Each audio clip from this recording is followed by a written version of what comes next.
Seigneur Jésus, nos cœurs sont remplis de reconnaissance pendant que nous sommes en train de commencer ce mois d'août. Nous te bénissons pour ce nouveau mois que tu nous donnes de vivre par ta grâce. Béni sois-tu, éternel Dieu, pour ton amour infini. Dans Genèse 3, 14 à 15, tu as dit à Abraham, tu lui as dit, lève les yeux et du lieu où tu es, regarde vers le nord et vers le midi et vers l'orient et vers l'occident, car tout le pays que tu vois, je le donnerai à toi et à ta postérité pour toujours. Seigneur, nous te bénissons parce que depuis ce début de mois, déjà, nous pouvons voir la fin de ce mois d'août et nous pouvons voir chaque jour de ce mois, chaque heure de ce mois, chaque minute, chaque seconde, chaque tiers de ce mois rempli de ta présence, étant dans la communion, dans l'intimité de ton esprit.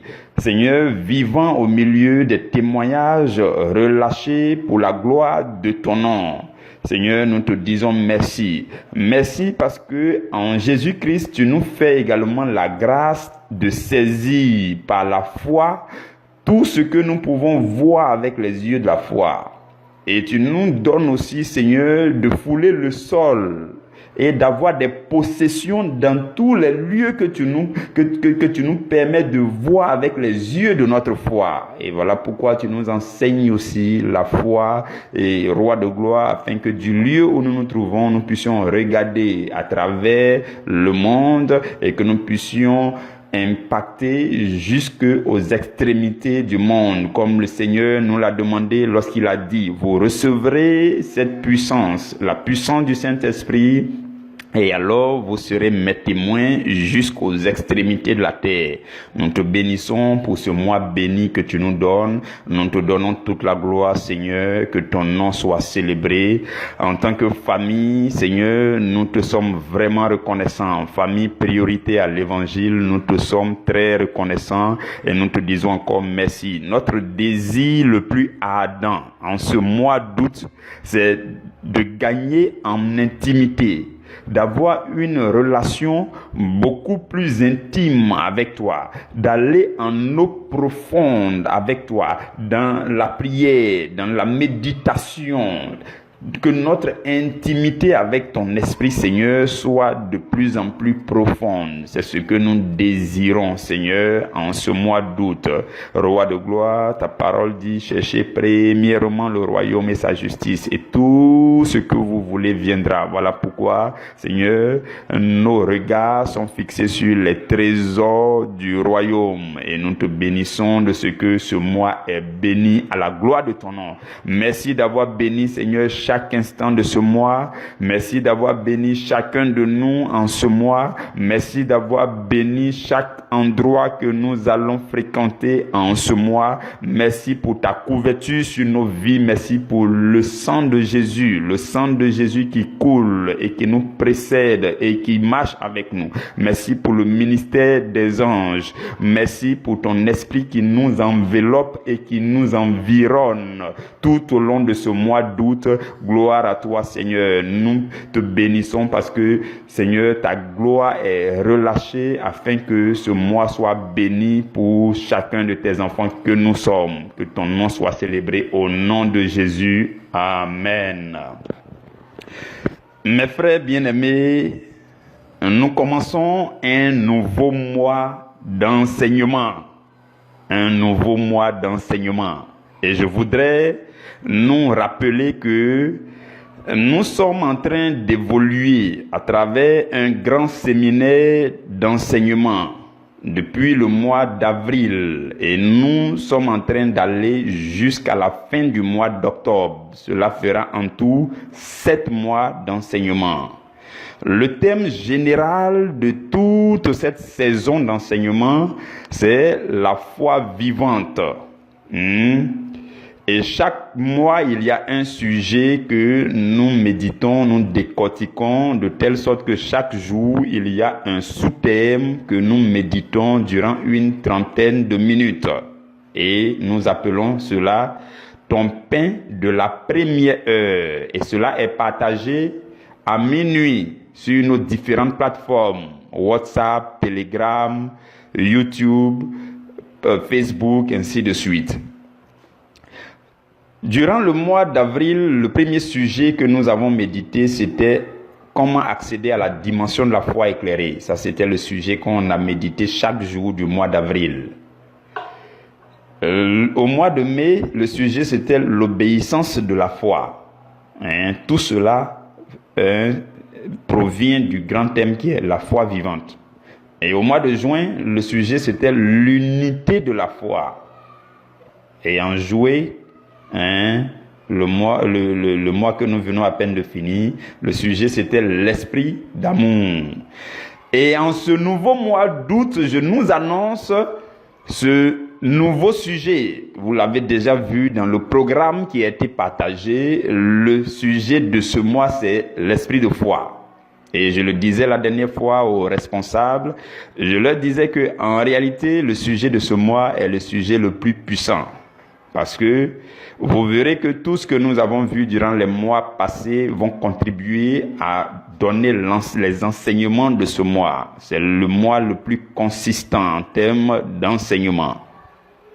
Voilà pourquoi, dès le début de ce mois, il nous faut nous aménager. Si tu as un carnet de notes, tu prépares, tu t'aménages comme il se doit pour que nous puissions aller ensemble à travers ce mois d'enseignement. Donc le sujet, déjà tu peux le noter quelque part, tu peux le répéter à toi-même régulièrement. Le sujet pour ce mois d'août, c'est l'esprit de foi. L'esprit de foi. L'esprit de foi. Nous allons comprendre cela. Je rends grâce à Dieu parce que au sein de cette famille priorité à l'évangile, le Seigneur a mis en place des programmes qui nous permettent de fortifier notre foi, de grandir spirituellement, de marcher dans le Seigneur, de croître dans le Seigneur. Et nous avons notre Caleb, un de nos programmes qu'on appelle le Caleb. Le Caleb, ça signifie le calendrier de lecture et d'études bibliques. Et je bénis Dieu parce que depuis avril jusqu'à fin juillet, nous avons lu les 5 premiers livres de la Bible, de Genèse jusqu'à Deutéronome, le Pentateuque. Et parallèlement, nous avons étudié les 4 évangiles, Matthieu, Marc, Luc et Jean.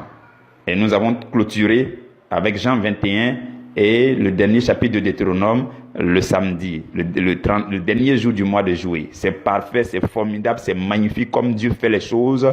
C'est enrichissant, c'est bénissant. Ça donne la force spirituelle, la force dans l'esprit. Ça fait grandir la nourriture spirituelle solide qui donne la vie. Le Seigneur nous a procuré cela, c'est bénissant, c'est magnifique. Et je rends grâce à Dieu pour la vie de tous ceux qui se sont appliqués à ce programme. Oui. Et qui ont été assidus chaque jour. C'est magnifique. Vous ne pouvez pas comprendre comment le ciel admire et apprécie cet élan. Et nous allons continuer avec notre Caleb, bien sûr. Donc le Caleb qui vous a certainement été partagé pendant que vous m'entendez. Le Caleb, nous allons continuer avec le livre de Actes des Apôtres pour l'étude biblique. On va étudier chaque jour un chapitre du livre des Actes des Apôtres. Et pour la lecture simple, nous allons continuer avec 2 chapitres. Nous allons lire Josué, juge, ainsi de suite. Donc, le calendrier va sortir.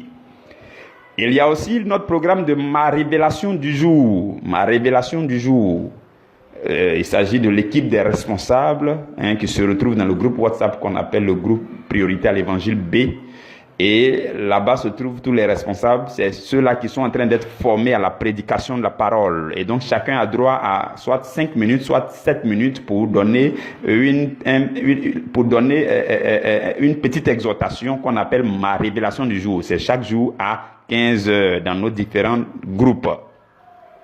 Et nous allons aussi poursuivre cela qui sera de plus en plus bénissant et enrichissant parce que les équipes seront programmées chaque semaine, ainsi de suite. Chacun sera programmé à 15 heures. Tout se passera bien par la fidélité du Seigneur. Et je nous annonce aussi que nos prières de dimanche à 22h continuent pour que nous puissions consacrer notre semaine. Dès le début de la semaine, tu consacres la semaine, dimanche à 22h sur Google Meet. Et nous terminerons avec notre temps de jeûne à la fin du mois d'août pour encore nous replonger dans le Seigneur, pour consacrer toutes choses au Seigneur, pour renouveler toutes choses. C'est ce qui va se passer en ce mois d'août. C'est ce que le Seigneur a mis en place. On appelle ça les orientations du Seigneur, la direction divine. Lorsque tu te mets dedans, toutes les grâces que Dieu dispose sur cette direction aussi, tu les récoltes. C'est comme ça.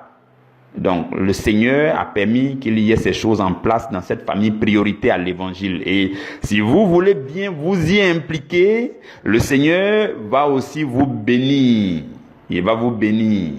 Que Dieu vous garde, que Dieu vous bénisse davantage. Bien-aimés frères et sœurs, je voudrais maintenant que nous puissions commencer notre message du jour. Nous sommes le lundi 2 août. Le lundi 2 août. Et pour notre sujet du mois qui est l'esprit de foi, le premier sous-thème pour aujourd'hui c'est comprendre le sujet du mois sur l'esprit de foi. Donc on va chercher à comprendre. Parce que quelqu'un m'a demandé c'est quoi déjà l'esprit de foi. Qu'est-ce que ça signifie? Au début des choses, il faut chercher à faire comprendre les choses. Voilà pourquoi il faut prêter aussi attention pour mieux comprendre. Parce que dès le début, si vous avez très bien assimilé ce que certaines choses signifient, la suite, ça sera plus aisé, ça sera plus compréhensible, ça sera plus assimilable, ça sera plus digestible pour vous. Vous comprenez? Donc aujourd'hui, notre sous-thème, c'est comprendre le sujet du mois sur l'esprit de foi. Lisons ensemble deux passages bibliques. Nous allons lire d'abord dans Jean 6, 63 et ensuite dans Jean 5, verset 25. La Bible dit dans Jean 6, 63, et je lis avec votre attention, c'est l'esprit qui vivifie, la chair ne sait de rien. Les paroles que je vous ai dites sont esprit et vie. C'est le Seigneur Jésus qui parle. Lisons maintenant dans Jean 5, verset 25, qui est notre verset de tout le séminaire. Tout le séminaire, le verset, la parole prophétique que le Seigneur a donnée, c'est Jean 5, 25. Que nous revenons dessus régulièrement au fur et à mesure qu'on avance à travers les 7 mois de séminaire. Jean 5, 25, Jésus dit, en vérité, je vous le dis, l'heure vient, et elle est déjà venue, où les morts entendront la voix du Fils de Dieu, et ceux qui l'auront entendu vivront. Je vais relire ce verset. Permettez-moi de relire parce que Dieu voudrait que tout au long de ce séminaire, la puissance prophétique contenue dans ce verset soit relâchée sur la vie d'une multitude. Le Seigneur le désire vraiment. Au début, tout début de ce séminaire, le Seigneur a montré, il a donné cette prophétie. Et je voudrais nous lire encore ce verset. Je me suis déjà attardé sur ce verset plusieurs fois dans le passé. Aujourd'hui, nous allons juste l'évoquer encore. Il dit, en vérité, je vous le dis, l'heure vient et elle est déjà venue, où les morts entendront la voix du Fils de Dieu et ceux qui l'auront entendu vivront. Ça veut dire qu'il y a les morts d'un côté. Les morts sont ceux dont dans un domaine de la vie ça ne va pas. Quelque chose semble mort, quelque chose semble disparaître. Ils semblent être faibles dans un certain domaine. Un certain domaine va mal dans leur vie. La situation est compliquée, des difficultés par-ci, par-là. Il dit, ceux-là, une heure vient et cette heure est déjà là. Et ceux-là entendront la voix du Fils de Dieu. Et dès lors qu'ils l'auront entendu, ils vivront, ils ressusciteront. Vous avez compris? Donc, voici nos deux versets pour ce jour. Seigneur Esprit Saint, Nous voici disposés dans ta présence. Je m'abandonne à toi, je te donne mon cœur, mon esprit, mon âme, mon corps, mes lèvres, ma bouche, ma langue. Et je te prie de nous parler à nos cœurs. Parle-nous avec puissance et fais-nous du bien, je te supplie, au nom de Jésus. Amen. Bien-aimés frères et sœurs, notre sous-thème dit comprendre le sujet du mois sur l'esprit de foi. Et pendant que nous sommes en train de commencer dans le vif de ce sous-thème, non, c'est pas le sujet du mois, c'est le sous-thème du jour, comprendre le sujet du mois sur l'esprit de foi. Il y a une différence entre une âme vivante et un esprit vivifiant. Ce sont ces choses que je voudrais que vous compreniez dès le début de ce mois d'enseignement. Il y a une différence entre une âme vivante. La Bible dit dans le livre de Genèse au chapitre 2, lorsque Dieu a créé Adam, il a insufflé en Adam son souffle et Adam est devenu une âme vivante.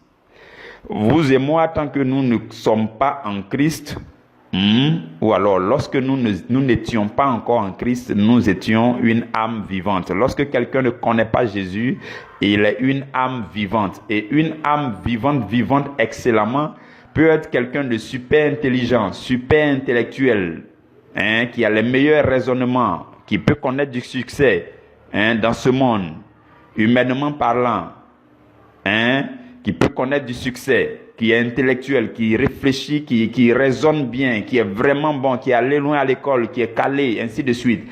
À ce stade, tant que vous ne connaissez pas Jésus, vous êtes une âme vivante. Il y a une différence entre une âme vivante et un esprit vivifiant. Vous pouvez être super ingénieur. Vous pouvez être docteur, professeur, enseignant-chercheur, technicien, directeur de société, étudiant de Harvard, travailleur à la NASA, je ne sais pas où encore. Ça dit que vous ne connaissez pas Jésus, mais vous êtes super intellectuel. Le plus haut degré que nous pouvons atteindre, tant que nous ne connaissons pas Jésus, c'est la manifestation d'une âme vivante. Vous me comprenez? Maintenant, lorsque vous connaissez Jésus et que vous allez de plus en plus en profondeur avec le Seigneur Jésus, l'esprit vivifiant va entrer en jeu en plus de l'âme vivante qui est en vous. Vous comprenez? Ces choses que nous allons enseigner ce mois sont puissantes et profondes. Suivez-moi vraiment très bien, s'il vous plaît. Dans le livre de 1 Corinthiens au chapitre 15, au verset 45, la Bible dit que le premier homme, Adam, était une âme vivante. Mais le dernier Adam est devenu un esprit vivifiant. Le dernier Adam, c'est Jésus-Christ. Et l'esprit de Jésus est un esprit vivifiant. Vous comprenez? Et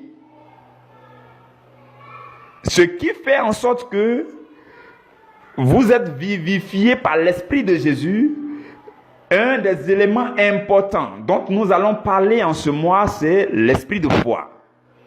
C'est l'esprit de foi qui vous vivifie. Vous comprenez? Et vous allez remarquer que dans le livre des Actes des Apôtres, tout au long du livre des Actes des Apôtres, c'est l'esprit de foi qui était en œuvre.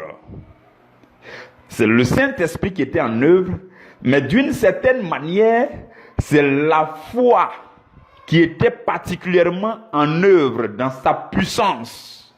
C'est l'esprit de foi. L'esprit de foi dont nous allons parler durant ce mois d'août, c'est l'esprit qui était en œuvre à travers les apôtres tout au long du livre des Actes des Apôtres.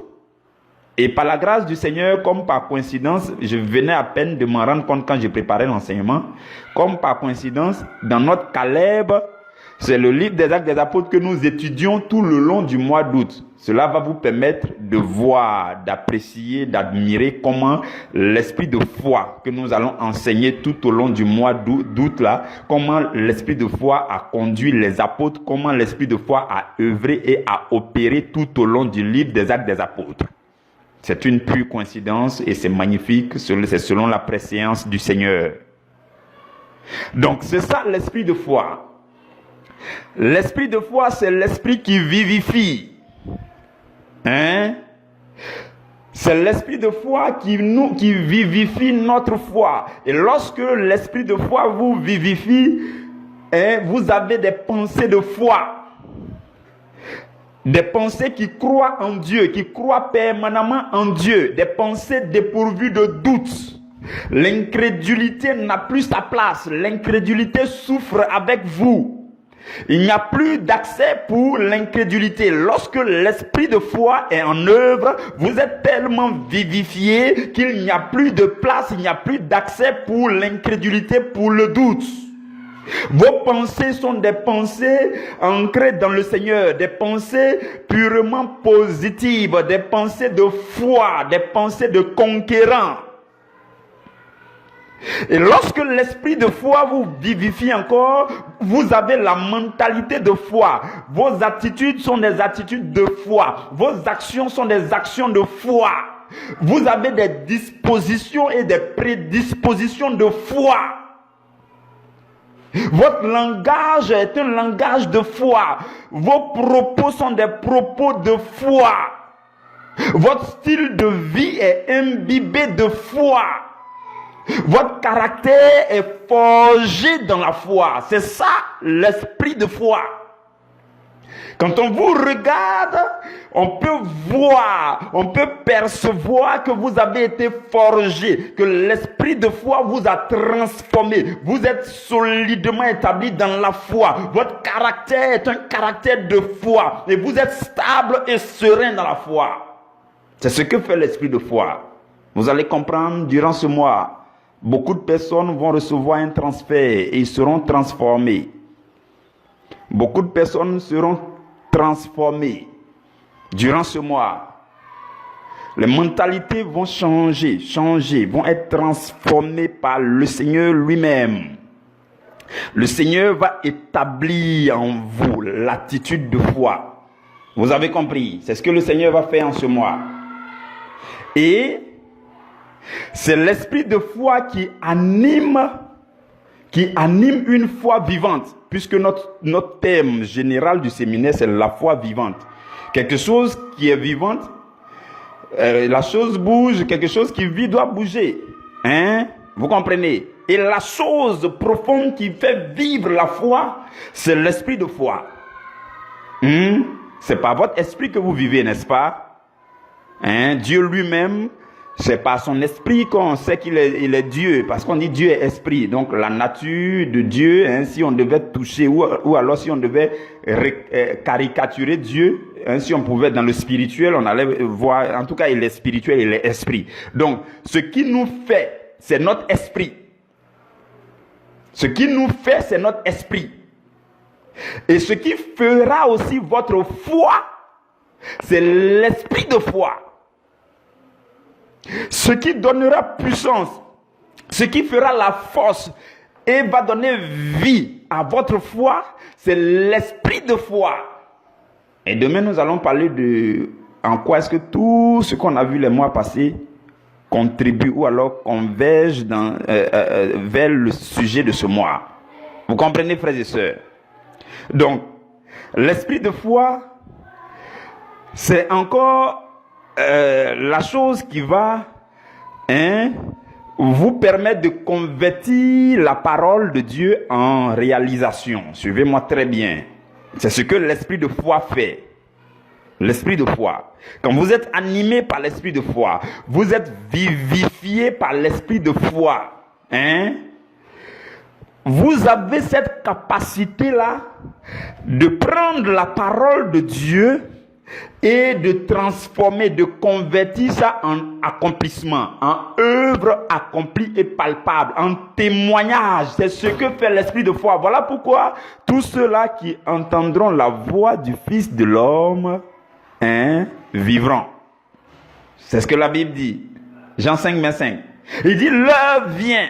Et elle est déjà venue. Cette heure est là. C'est l'heure de ce séminaire. C'est l'heure pendant laquelle tu m'entends. C'est maintenant que si tu reconnais que tu as besoin de vie, tu as besoin de vivre, tu as besoin d'être restauré, tu as besoin d'être guéri, tu as besoin que la situation soit réglée, tu as besoin d'un déblocage, tu as besoin de ton ascension, tu as besoin de monter en puissance, tu as besoin de revivre. Alors tu vas entendre la voix du Fils de Dieu.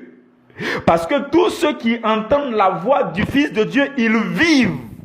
Et quand vous entendez la voix du Fils de Dieu, l'Esprit du Fils de Dieu entre en vous. C'est ce qu'il a dit. Il dit, la chair ne sait de rien. Dans Jean 6, 63, il dit non, c'est l'Esprit qui vivifie. La chair ne sait de rien. Et il dit, les paroles que je vous ai dites sont esprit et vie. Donc, l'esprit de foi, c'est l'esprit qui prend les paroles et qui leur donne la vie. Vous comprenez?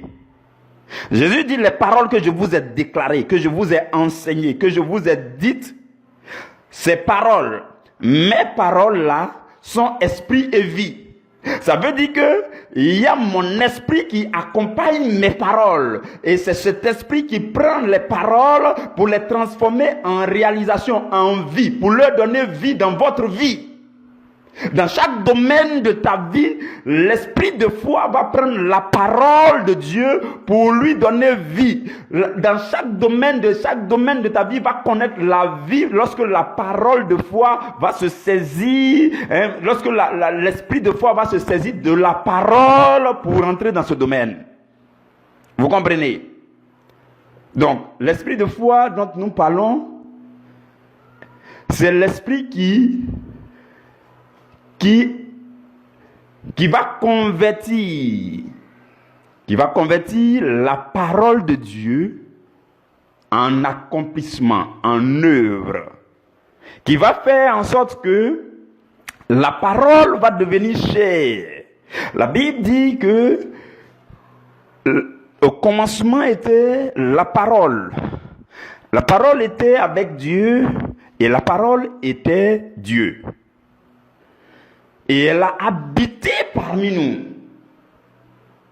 Elle est devenue chair. Voilà pourquoi la parole de Dieu que vous entendez doit devenir chair, palpable, touchable, réalisation, témoignage dans votre vie. Et ce qui réalise ça, c'est lorsque vous avez l'esprit de foi en vous. Et l'esprit de foi n'est rien d'autre que ce qui vous permet d'avoir un style de vie rempli de foi. Vos regards sont des regards de foi. Votre langage est un langage de foi. Votre caractère est un caractère de foi. Vos habitudes sont des habitudes de foi. Vos propos sont des propos de foi. Votre mentalité est une mentalité de foi. Dans vos pensées règne la foi, la parole de Dieu. Aucun doute, aucune parole contraire, aucune parole négative. Non, les pensées qui croient en Dieu. Une disposition intérieure enraciné dans la foi, qui croit permanemment en Dieu.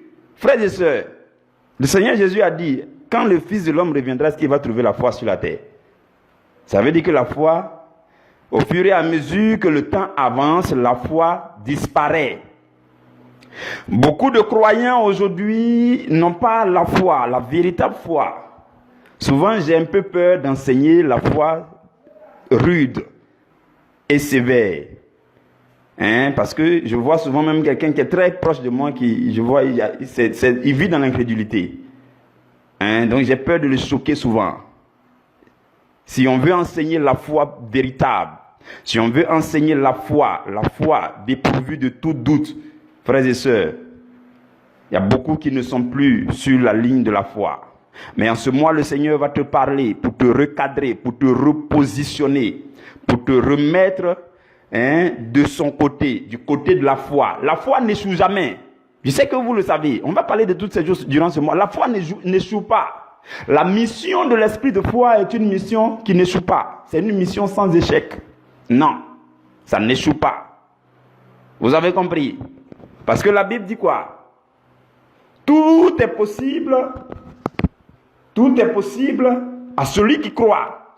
Et rien n'est impossible à Dieu. Donc quand vous mettez les deux versets ensemble, vous vous rendez compte que celui qui a la foi, tout lui est possible. Donc la mission de la foi est une mission sans échec. Seulement que nous n'avons pas la foi. Parce que la foi, ce n'est pas seulement en pensée, ce n'est pas seulement en parole, mais c'est aussi en action. Et tout cela doit être d'une cohérence parfaite. Ce sont ces choses que nous allons enseigner durant ce mois. Nous allons nous arrêter là pour aujourd'hui. Et demain, mardi 3 août, nous allons poursuivre avec un autre sous-thème. Le sous-thème de demain, c'est « Pourquoi méditons-nous maintenant sur le sujet de l'esprit de foi ?» C'est-à-dire que pendant le séminaire, là, pourquoi c'est maintenant on veut parler de l'esprit de foi? Là, je vais faire le lien avec tous les sujets du mois passé. Vous allez comprendre, avoir une compréhension claire. Que Dieu vous bénisse et que Dieu vous garde au nom de Jésus. Amen.